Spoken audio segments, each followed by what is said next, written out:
যুবশ্রী প্রকল্পের একটি গুরুত্বপূর্ণ আপডেট উঠে আসলো। তো আপনারা দেখছেন digital express official YouTube channel.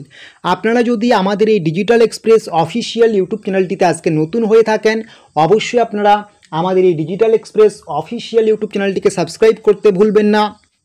আপনারা আমাদের এই ডিজিটাল এক্সপ্রেসকে সাবস্ক্রাইব করলে সমস্ত রকম তথ্য সবার আগে পেয়ে যাবেন।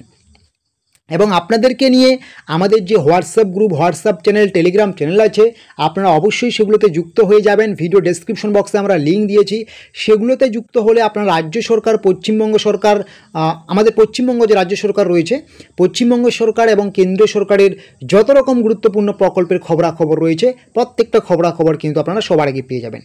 তো আপনারা জানেন ইতিমধ্যে আপনাদের যুবশ্রী প্রকল্পের যে অ্যানেক্সার 3 ফর্ম সাবমিট প্রক্রিয়া ছিল, অনলাইন প্রক্রিয়া, সেটা কিন্তু 2 অক্টোবর, আমি ভুল বললাম, 2 অক্টোবর নয়, 2 নভেম্বর 2025 সালে কিন্তু শেষ হয়ে গিয়েছে। অর্থাৎ আপনাদের প্রত্যেক 6 মাস অন্তর অন্তর যে অ্যানেক্সার 3 ফর্ম সাবমিট প্রক্রিয়াটি সম্পূর্ণ করতে হয়, অ্যানেক্সার 3 ফর্মটি সাবমিট করার পরেই কিন্তু আরও 6 মাসের টাকা আপনারা পান। তো সেই প্রসেস কিন্তু 2 নভেম্বর 2025 সালে শেষ হয়ে গিয়েছে। অনেকেই কিন্তু 2 নভেম্বরের মধ্যে অ্যানেক্সার 3 ফর্মটি অনলাইনে আপনারা সাবমিট করতে পারেননি, বা বিভিন্ন কারণে হয়তো আপনারা সেই খোঁজটি পাননি বা খবর পাননি, বা বিভিন্ন সমস্যাজনিত কারণে হয়তো আপনি বা ভুলে গিয়েছেন, হয়তো এরকম সমস্যাজনিত কারণে আপনি 2 নভেম্বরের মধ্যে অ্যানেক্সার 3 ফর্মটি সাবমিট করতে পারেননি। তাহলে তো আপনি আর জুলাই থেকে ডিসেম্বরের টাকা পাবেন না, এটা স্বাভাবিক ব্যাপার। অ্যানেক্সার 3 ফর্ম সাবমিট না করলে আপনারা জুলাই থেকে ডিসেম্বরের মধ্যে যে বাকি 6 মাসের টাকা আছে সেই টাকা কিন্তু পাবেন না। তবে এখানে কিন্তু আপনাদের একটা শেষ সুযোগ বা লাস্ট চান্স দেওয়া হয়েছে। কি বলা হয়েছে? যারা আপনারা অনলাইনে অ্যানেক্সার 3 ফর্মটি সাবমিট করতে পারেননি, আপনাদের কিন্তু এবার অফলাইনে আপনাদের যে নিজস্ব যে এক্সচেঞ্জ অফিস রয়েছে সেখানে গিয়ে আপনাকে জমা করতে হবে। যদি আপনি জমা করেন এবং সেটা ভেরিফাই করার পরে দেখা যায় যে আপনি যুবশ্রী প্রকল্পের টাকা পাওয়ার যোগ্য, তবেই কিন্তু আপনি টাকা পাবেন। তো সেই ডেটটা কি আমরা এখানে মেনশন করে দিয়েছি, আপনারা অন স্ক্রিন দেখতেই পাচ্ছেন। কি বলা হয়েছে একটু পড়বেন।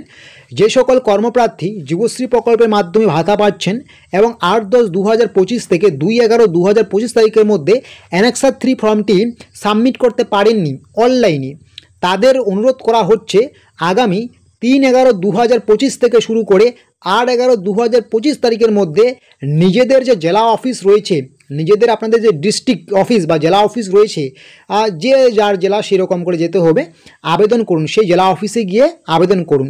এই বিষয়ে তারা তাদের নিকটতম যে এমপ্লয়মেন্ট এক্সচেঞ্জ রয়েছে সেখান থেকে সাহায্য নিতে পারেন। আশা করি বুঝতে পারলেন। যারা যুবশ্রী প্রকল্পের অ্যানেক্সার 3 ফর্মটি অনলাইনে সাবমিট করেননি, আপনারা কিন্তু আপনাদের যে নিজের জেলা অফিস রয়েছে সেই জেলা অফিসে যান, প্রয়োজনীয় ডকুমেন্টস নিয়ে সেখানে কিন্তু অ্যানেক্সার 3 ফর্মটি অফলাইনে জমা করে আসুন। 28 নভেম্বরের মধ্যে জমা করলেই কিন্তু আপনি পরবর্তী টাকা পাবেন। আশা করি বুঝতে পারছেন।